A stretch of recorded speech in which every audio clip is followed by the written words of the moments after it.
What's going on, guys? Welcome back to the channel, or welcome if it's your first time here. None of us wants to think about the possibility of being homeless, but it does happen, and it can happen very, very quickly. You miss your rent payments, you miss your mortgage, you can't pay your taxes, and you could be evicted from your home. And where would you go? Also, things can happen like natural disasters, fire.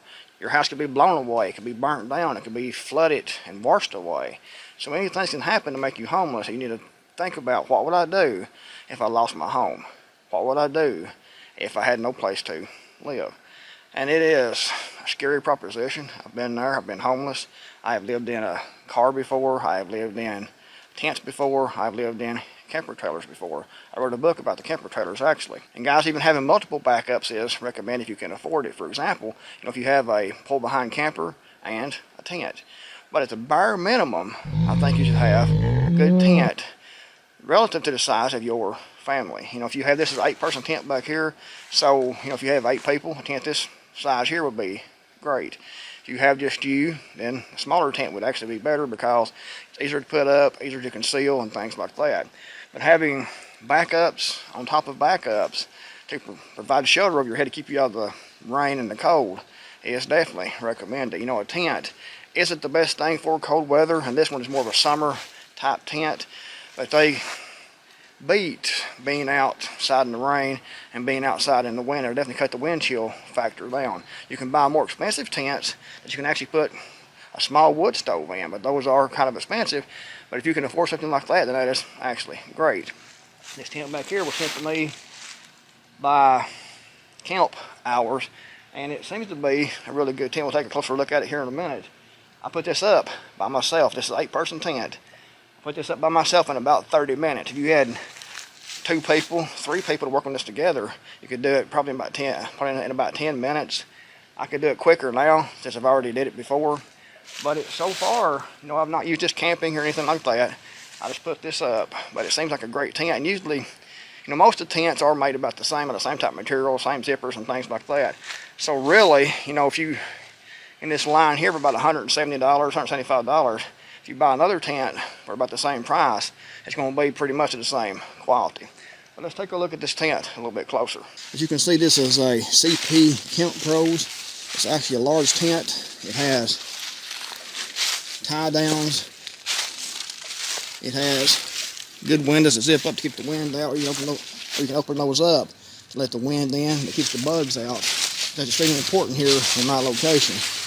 You can see there's the inside. We'll go inside and look in a minute. I'm sorry about the sound of these leaves under my feet here, guys, but it is this time of year and these leaves fall off. Make a lot of noise when you're walking around.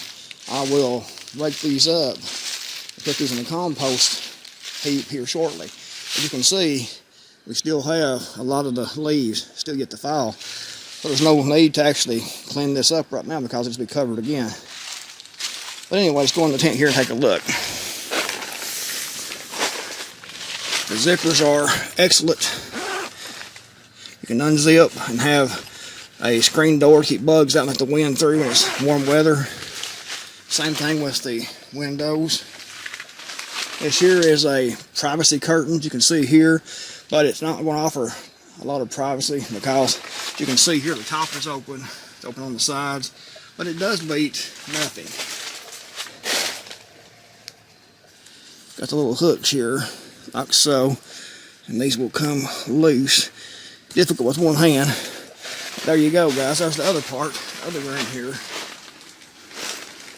And like I said, the curtain will offer a very little bit of extra privacy, but not a whole lot. If you have kids and they're over here sleeping, and you and your wife is over there, and you are trying to have some privacy, they're going to hear things. They're going to hear a lot of things. You can see, good sized tent. It's a typical tent. Everything came with the tent besides one tie down that was supposed to. You can see I have a tie down here. And over here, there's supposed to be another one, and that didn't come with it. They forgot to put it in the package, apparently. So, you know, you can get a piece of 550 cord and just fix that very, very quickly. And if you order one, you know, it'll probably come with this, but mine was missing that tie down. All the stakes were in the package. Everything was in the package. And like I said, seems to be a good tent. You can run your electricity cord in through there.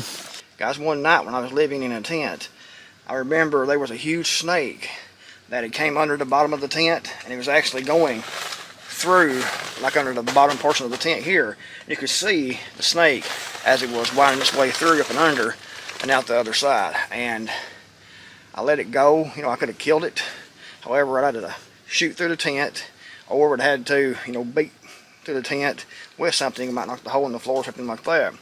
So, you know, just let it go on out the other side. However, it was kind of scary, to be honest about it, because that was a huge snake. And I would say by the size, it was a timber rattler. Extremely poisonous. But that's really the only excitement I've had living in a tent, besides, you know, the wind blowing, the storms and things like that. And you think it's going to blow your walls down and blow it on top of you or something like that. But, you know, they offer some protection from the wind, protection from the rain, and like I said, you can get tents that will actually, you can actually put a wood stove in, you can actually stand up in. They're like a small house, pretty much, for like in Alaska and places like that. And they would work really well if you were homeless. However, you know, it's more expensive.